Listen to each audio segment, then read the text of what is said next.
بزرگان ملت، عزیزان گرامی قدر، معزز سامعین، پیارے نوجوانوں، پیارے بچوں، باب قول اللہ عز وجل وَلَقَدْ أَرْسَلْنَا نُوحًا إِلَىٰ قَوْمِهِ، میں نے جو آیت کریمہ تلاوت کی ہے حضرت نوح علیہ السلام کا ذکر امام بخاری یہاں سے فرما رہے ہیں۔ گزشتہ درس میں ہم نے حضرت آدم علیہ السلام کے وصال تک، آپ کے وفات تک ذکر کو ہم نے سماعت کیا تھا۔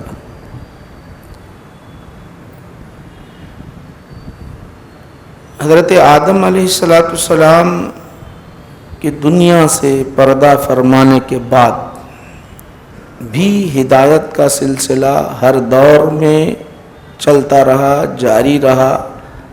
اللہ سبحانہ و تعالی ہر زمانے میں انبیاء علیہ السلام اور ہادی یہ برحق بھیجتا رہا اور اپنے بندوں کی اصلاح و صحیح فکر یہ انبیاء بناتے رہے۔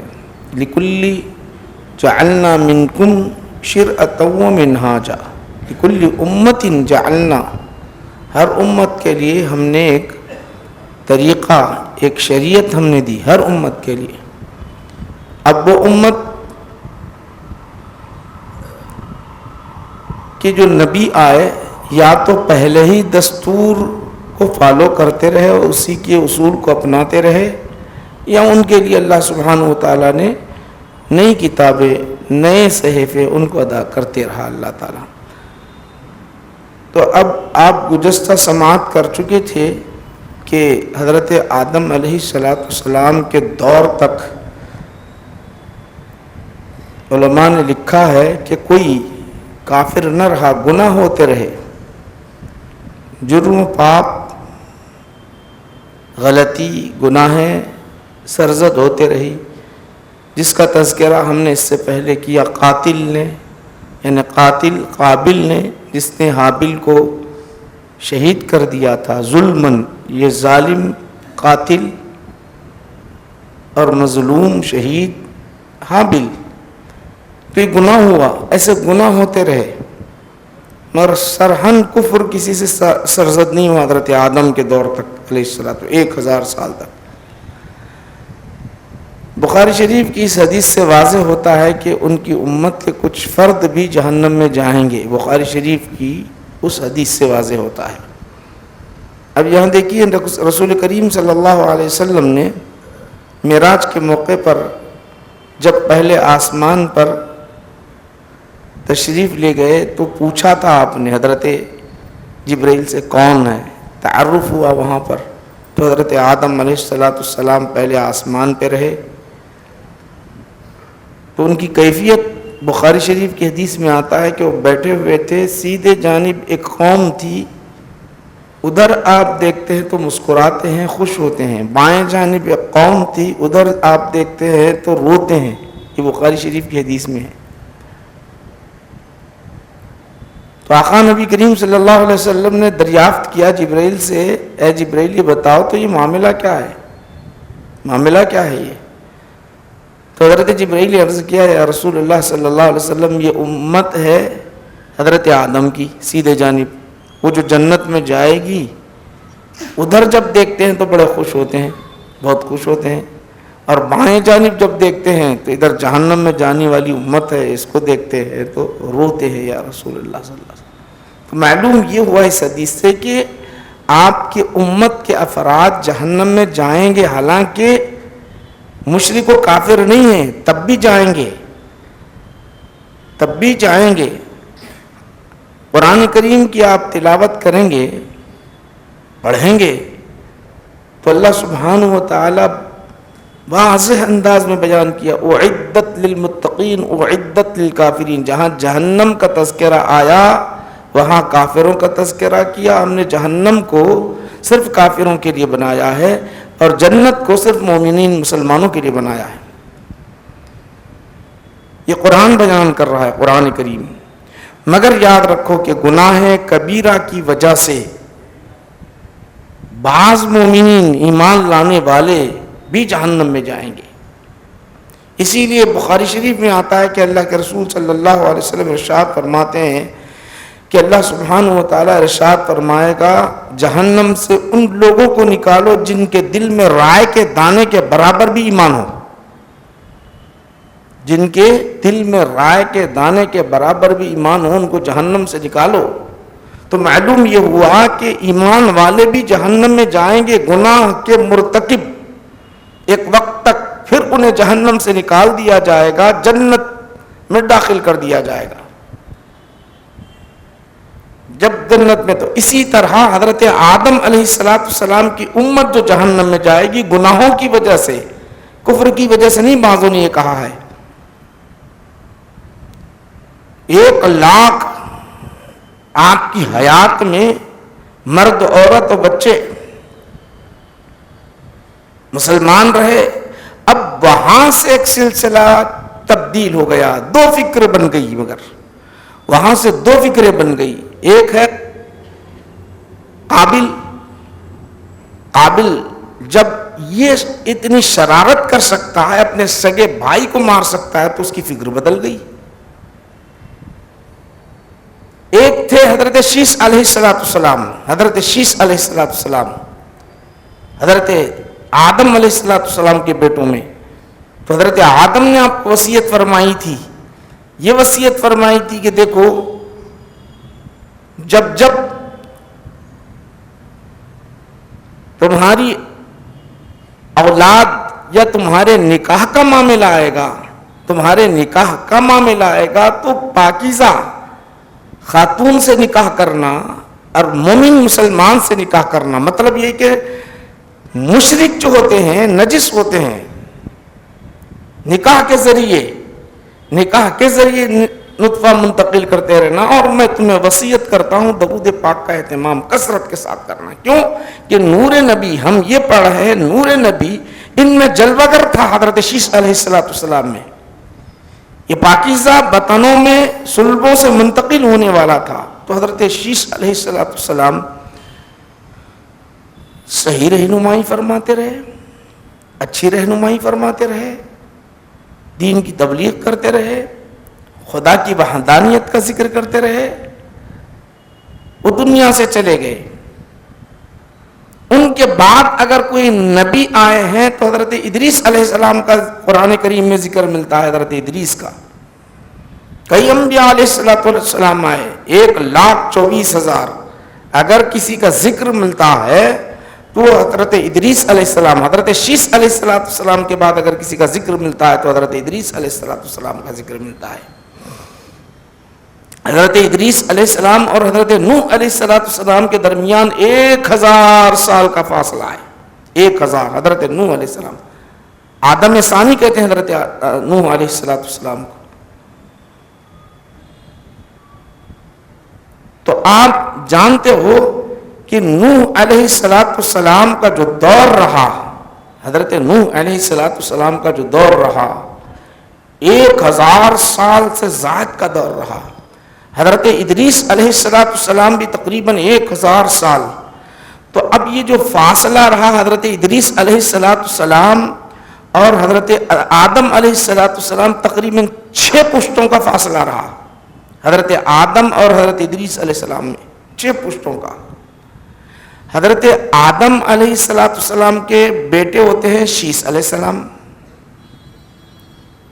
اور ان کے بیٹے ہوتے ہیں قیطان، ان کے بیٹے ہوتے ہیں انوش، ان کے بیٹے ہوتے ہیں مہلابل، ان کے بیٹے ہوتے ہیں یرد، ان کے بیٹے ہوتے ہیں اخنوخ، پھر ان کے بیٹے ہوتے ہیں ادریس علیہ السلام۔ یہ 6 پشت کا فاصلہ ہے۔ تو 6 پشت کا جب فاصلہ ان کے درمیان ہے تو ہر ایک کے ایک اندازے کے لحاظ سے 1,000 سال۔ ہم کو یہ بھی معلوم ہو جائے گا کہ کتنے سال ہوا حضرت آدم علیہ السلام آ کے دنیا میں۔ جب ہم نبی کریم صلی اللہ علیہ وسلم کی ولادت تک جب پہنچیں گے تو انشاءاللہ العزیز ہم کو یہ بھی معلوم ہوگا کہ کتنے سال، لگ بھگ کتنا آگے پیچھے بھی ہو سکتا ہے، 1,000 سال کا فاصلہ، 600 سال کا فاصلہ، مگر ایک اندازہ آپ کو گھٹ جائے گا۔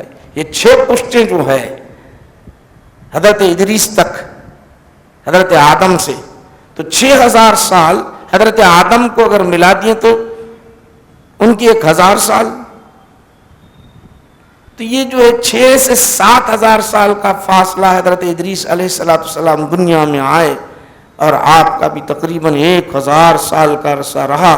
سب سے پہلے آپ نے قلم کے ذریعے سے آپ نے جو کارنامہ انجام دیا، بڑا کارنامہ، قلم کے ذریعے سے لکھنا آپ کے زمانے سے شروع ہوا۔ حالانکہ قرآن کریم بیان کرا وَعَلَّمَ بِالْقَلَمِ، ہم نے قلم کے ذریعے سے سکھایا۔ یہاں حضرت اور خاص بات، حساب کے موجد آپ ہیں، حسابات کے جو موجد ہیں حضرت ادریس علیہ السلام ہیں۔ اسی طرح کپڑا بننے کے موجد بھی حضرت ادریس علیہ السلام ہی ہیں۔ اس سے پہلے جو لباس تھا، چمڑے کا لباس پہنا کرتے تھے، اس سے پہلے پتے اور چمڑوں کا لباس ہوا کرتا، پتے ڈھانک لیے، پتوں سے ڈھانک لیے جسم کو، اور چمڑوں سے ڈھانک لیا کرتے تھے۔ مگر حضرت ادریس علیہ السلام کا جب زمانہ آیا، ادریس علیہ السلام کا زمانہ آیا، تو انہوں نے کپڑوں کا ایجاد کیا۔ بہت سارے آپ کے اندر خوبیاں اور اللہ کی وحدانیت آپ کے اندر، آپ وحدانیت کی جو تعلیم دیا کرتے تھے۔ اور اسلحہ یاد رکھو، اسلحہ کے موجد بھی آپ پیچھے ہیں، کیونکہ اب 2 گروپ بن چکے تھے، 2 گروپ بن چکے تھے۔ ایک وہ تھے قابل، ایک تھے شیس علیہ السلام کے ماننے والے، 2 گروپ بن چکے تھے۔ اسلحہ کی ضرورت ہوتی تھی، لڑنے کی ضرورت ہوتی تھی، تو حضرت ادریس علیہ السلام نے آغاز کیا اسلحہ، ہتھیار جس کو کہتے ہیں، تلواریں ہو یا جنگی لباس ہو یا جنگی ہتھیاریں ہوں، نیزے ہو، برچیاں ہو، یہ تمام اس زمانے کے حساب سے حضرت ادریس علیہ السلام موجود ہے۔ حضرت ادریس علیہ 2 گروپ بن چکے تھے، لڑائیاں ہوتی تھی، اور خاص بات اب یہاں شرک بڑھنے لگ گیا، کفر میں اضافہ ہونے لگ گیا، شرک بڑھتا گیا، اتنا بڑھا کہ جو کوئی اللہ والا انتقال کر جاتا تو ہوتا کیا جانتے ہو، اس کے لیے اللہ والے کی تصویر بنا دیتے اس کے وفات کے بعد، اور اس کی پوجا شروع ہو جاتی تھی۔ یہ شرک بڑھتا گیا۔ اس کے بعد آپ نے بہت تبلیغ کی، چھوڑ کر پھر آپ نے کیا کیا، یہ قوم نہیں مان رہی تھی، بابل شہر کی طرف آئے، بیت المقدس کی طرف تشریف لائے، قوم ماننے نہیں لگی۔ بہرحال ہدایت جو حاصل کرنا تھا حاصل کرتے رہے۔ اور اس زمانے میں کیا ہوتا جانتے ہو کہ اس زمانے ہوتا یہ، ملک الموت آیا کرتے تھے روح نکالنے کے لیے۔ جب ملک الموت روح نکالنے کے لیے اسرائیل علیہ السلام جب آتے تو ان سے تعلق جڑا ہوا تھا، کیونکہ انبیاء علیہ السلام کے پاس جب آتے ہیں روح نکالے والے فرشتے ملک الموت، ان سے اجازت طلب کرتے ہیں، کیا ہم کو اجازت ہے تمہاری روح نکالنے کی؟ اجازت انبیاء اور رسولان اعظام کے لیے خاص ہے۔ اللہ کے رسول صلی اللہ علیہ وسلم نے ارشاد فرمایا، جس کسی نبی اور رسول کے پاس ملک الموت آتے ہیں تو ان سے اجازت طلب کرتے ہیں۔ قرآن کریم میں اللہ سبحانہ و تعالیٰ ارشاد فرمایا، کل نفس ذائقۃ الموت، معلوم تھا ہر ایک کو موت کا مزہ چکھنا ہے۔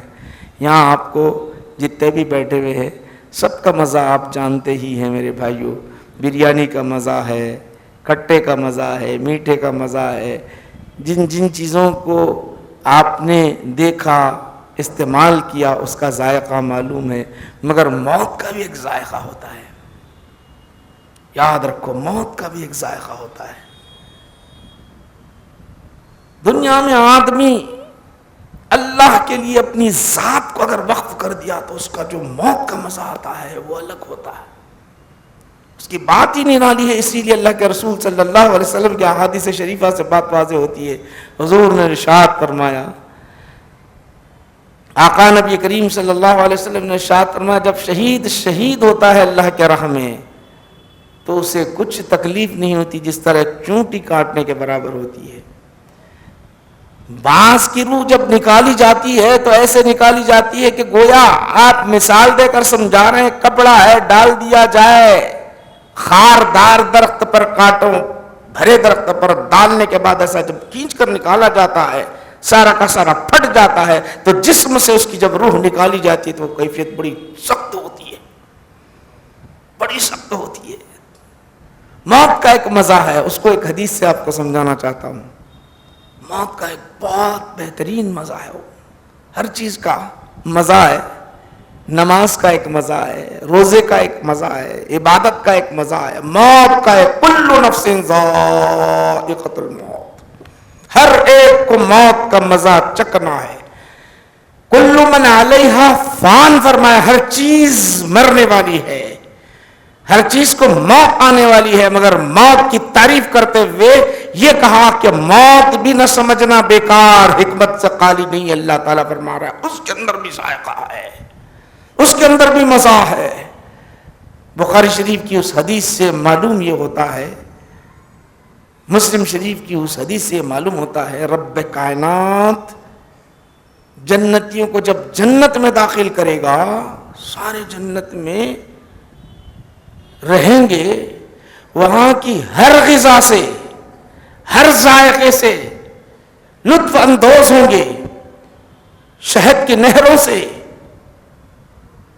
دودھ کی نہروں سے، میٹھے پانی سے، حور و غلما سے، مختلف غذاؤں سے لطف اندوز ہوتے رہیں گے، اور ذائقہ ہر ایک کا ذائقہ جب چکھیں گے تو وہ مرحلہ جب آئے گا تو اللہ تعالیٰ موت کے مزے کو بتلانے کے لیے ان سے پوچھے گا، اے لوگوں،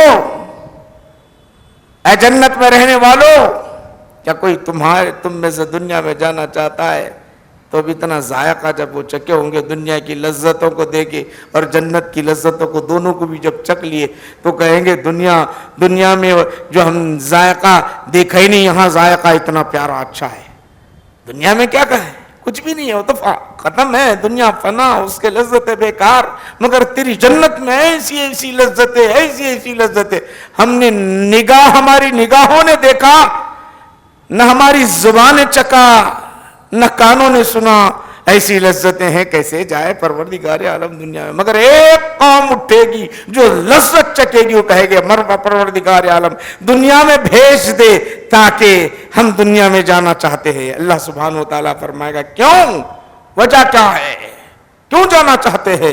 تو وہ کہیں گے کہ پروردگار عالم جس وقت ہماری روح نکالی گئی، شہادت کا جام ہم نے پیا، تیرے خاطر ہم نے گردن کٹائی، تیرے لیے ہم نے قربانی دی، جب وہ ہم نے لذت جو چکی تھی، وہ ذائقہ جو چکا تھا، تیری جنت میں کسی کے اندر ذائقہ نہیں ہے، بس اپنی جان تیرے لیے قربان کیے، تیرے رسول کے لیے، تیرے دین کے لیے ہم نے جان کٹائی تھی، وہ لذت تیرے جنت میں نہیں ہے، 1000 مرتبہ دنیا میں بھی جاتا جا، تیرے خاطر ہم اپنی جان قربان کرتے جائیں گے، پھر وہ لذت حاصل کرتے جائیں گے، مولا وہ لذت نہیں ہے۔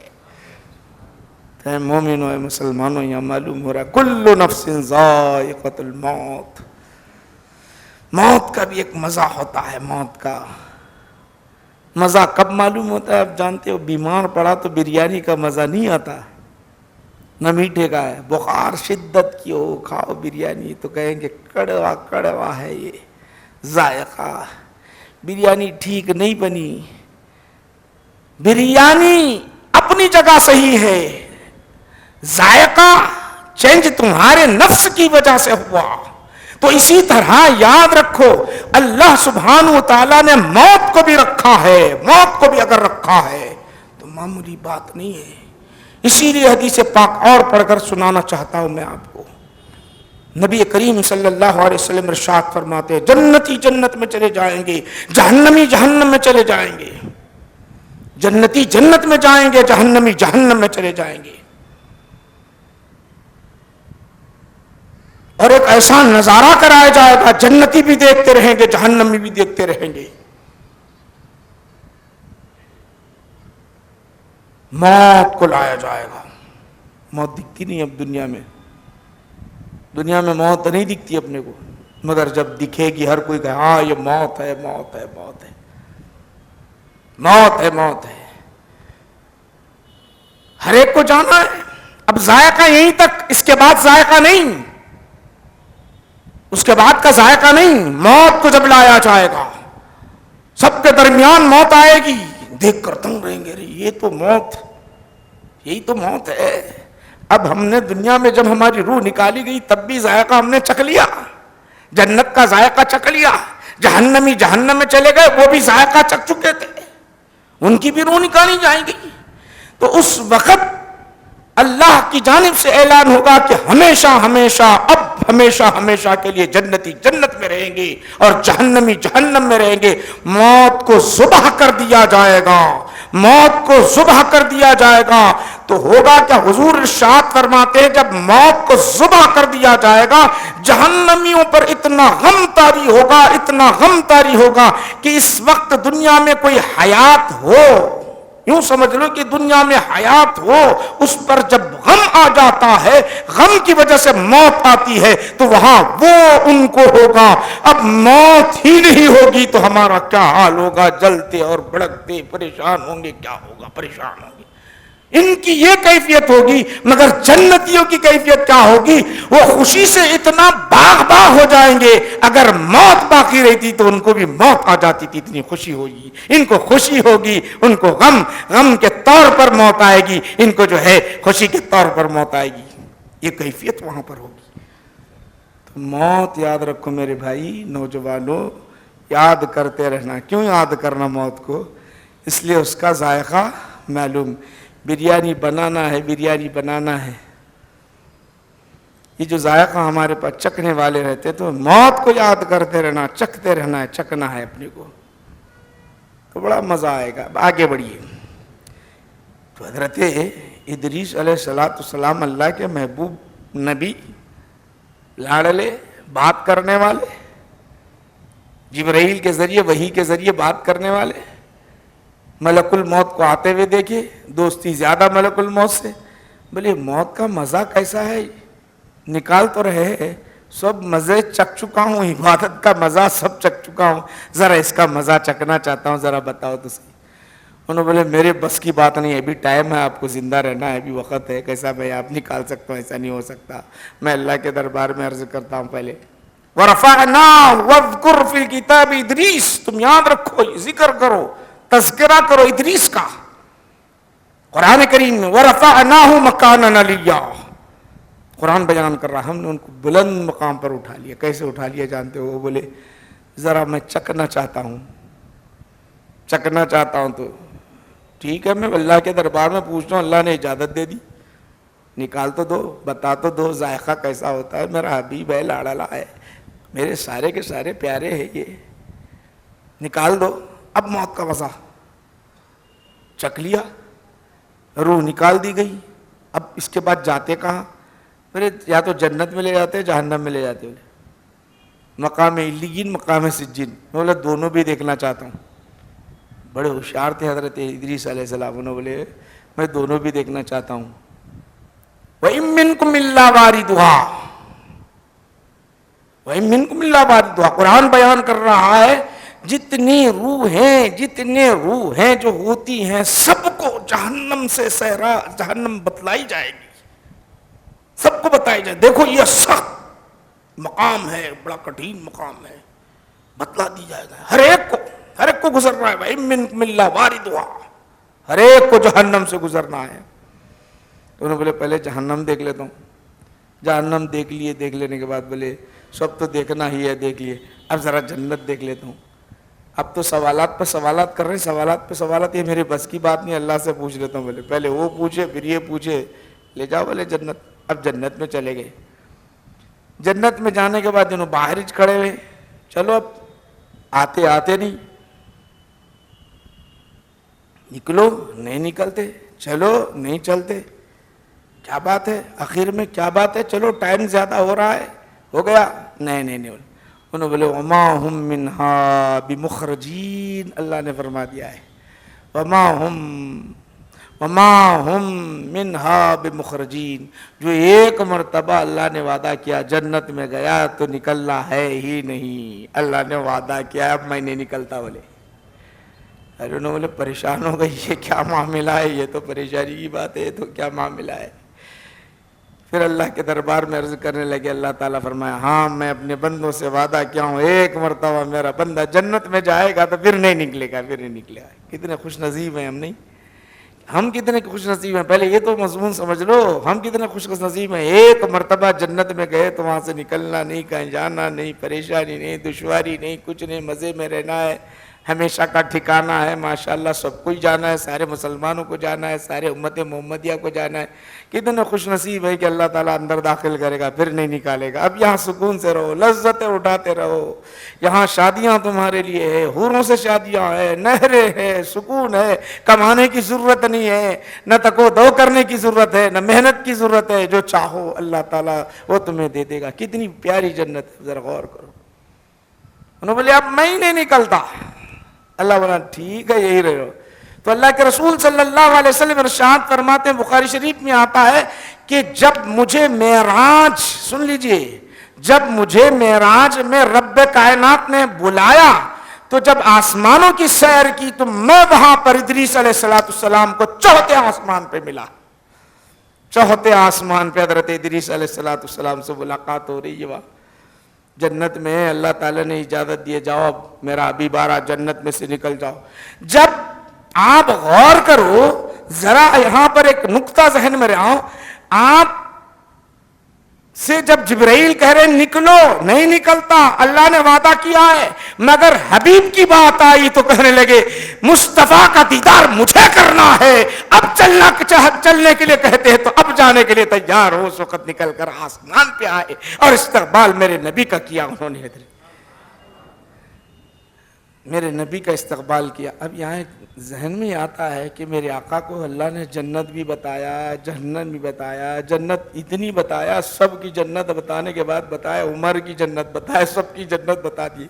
جنت میں گھوم بھی لیے، دیکھ بھی لیے. اگر انہوں بولتے پروردگار عالم میں یہاں رہنا چاہتا ہوں، کہ اللہ رد کرتا؟ بولو اللہ رد کرتا؟ اللہ رد کرتا؟ نہیں رد کرتا، نہیں رد کرتا. ہاں رہ جاؤ، جو جنت میں چاہتے ہو رہ جاؤ، مگر میرے نبی کی عظمت اور ان کی عطا، ان کی رحمت پر ہم قربان جائے. میرے نبی نے وہاں نہیں رہا، کہا میں یہاں کیوں رہوں، میں یہاں کیوں رہوں اکیلا تنہا. نہیں، وہاں سے نیچے آئے، نیچے آئے، قوم کی ہدایت کی، جنت کا راستہ بتایا، حق کا راستہ بتایا، حق کا پیغام عام کیا. میں اکیلا جنت میں نہیں جانا چاہتا، میں اپنے ساتھ اپنی امت کو جنت میں لے جانا چاہتا ہوں. اس لیے اللہ کے رسول وہاں پر رکے نہیں، وہاں سے آئے، جنت دیکھا، پھر دنیا میں آئے. میں اپنی امت کو جنت میں لے جانا چاہتا ہوں، اپنی امت.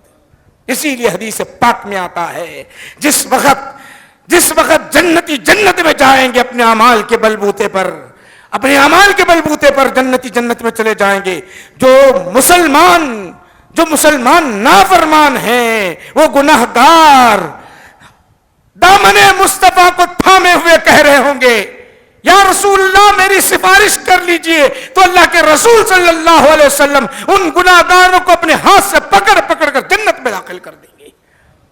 جنت میں اکیلے نہیں بلکہ اپنی امت کو ساتھ میں لے جائیں گے. اللہ کے رسول وہ ہیں.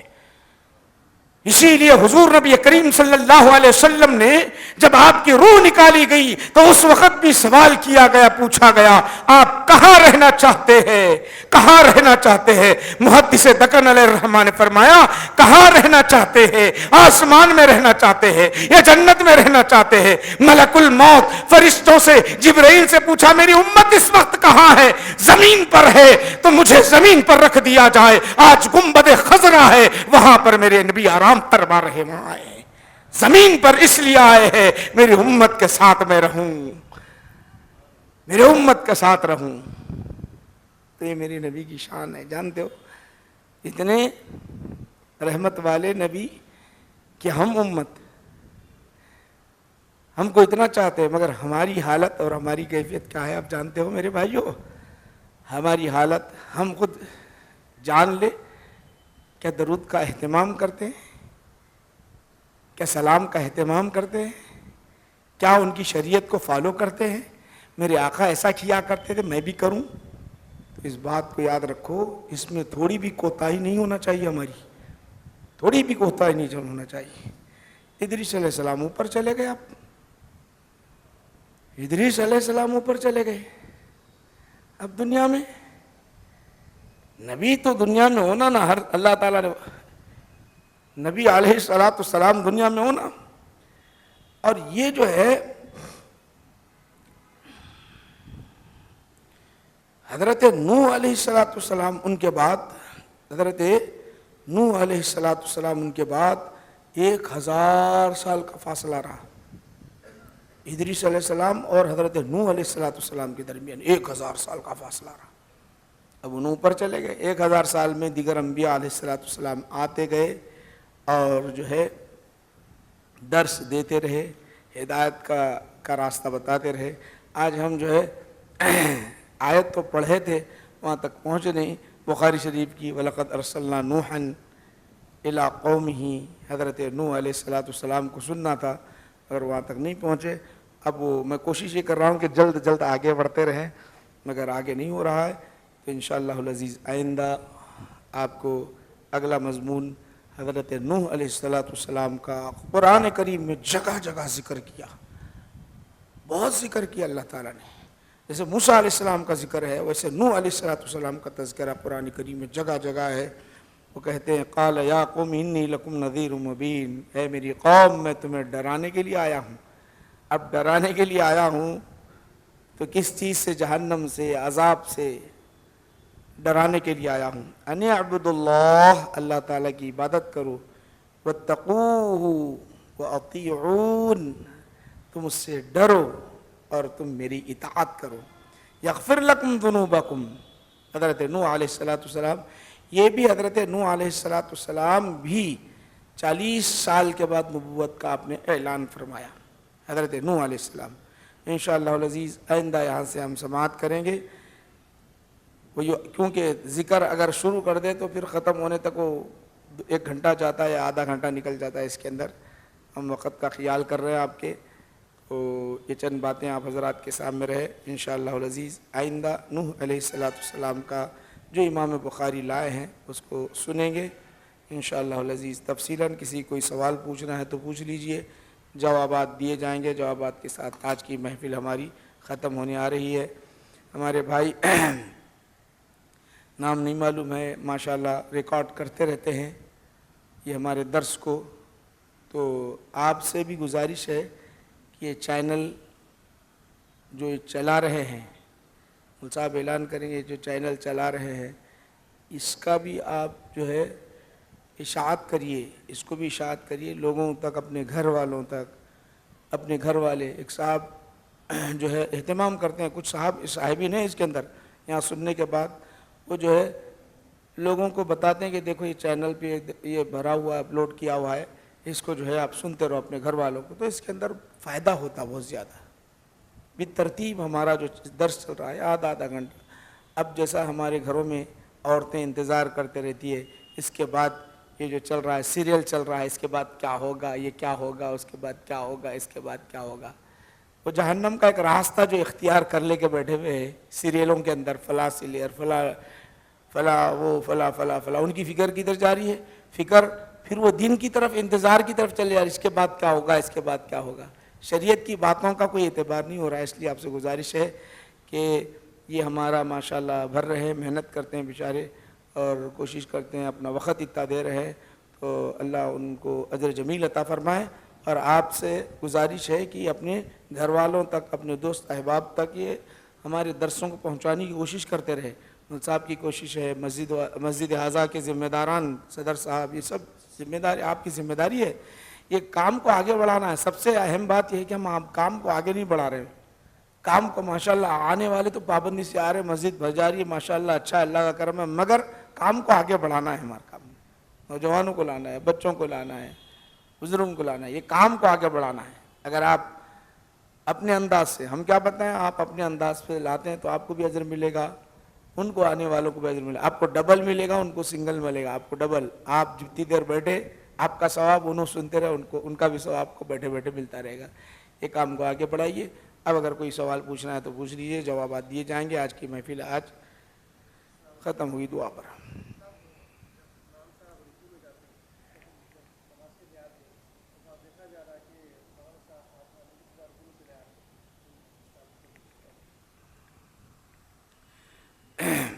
آپ کا بھائی کا سوال یہ ہے کہ تاخیر سے آنے والے امام صاحب نماز پڑھا رہے ہیں. اب دیکھیں کہ امام صاحب پہلے سے رکوع میں چلے گئے. امام صاحب رکوع میں چلے گئے تو تیزی کے ساتھ آتے ہیں, سیدھا رکوع میں چلے آتے ہیں نہیں. تو اس کے لیے کیا کرنا, اللہ اکبر, یہ تکبیر تحریمہ ہے. پہلی مرتبہ اللہ اکبر بولنا یہ, اور قیام یہ بھی فرض ہے. اللہ اکبر قیام, سیدھا آ کے آپ سیدھا رکوع میں چلے جائیں تو قیام بھی چلے گا, اللہ اکبر بولنا بھی چلے جائے گا. کانوں تک ہاتھ اٹھانا یہ الگ بات ہے, یہ تو سنت ہو جائے گا. مگر یہ جو دو فرائض ہیں آپ کے, ایک اللہ اکبر بولنا, دوسرا جو ہے قیام ہے, وہ نہیں ہو رہا ہے. تو پھر وہ رکعت کہاں سے ملے گی آپ کو؟ رکعت آپ کو نہیں ملتی. تو اس کے لیے اللہ اکبر آتے آتے وہ اللہ اکبر بول دیے اور کان تک ہاتھ اٹھائے, فوراً رکوع میں چلے گئے. اور اتنا آپ امام صاحب کے ساتھ رہے کہ ایک مرتبہ بھی سبحان ربی الاعلیٰ رکوع کی حالت میں امام کے ساتھ مل رہے تو وہ رکعت آپ کو ملے گی. نہیں انہوں اٹھ رہے آپ جا رہے تو وہ رکعت آپ کو نہیں ملی. اور کسی کوئی سوال؟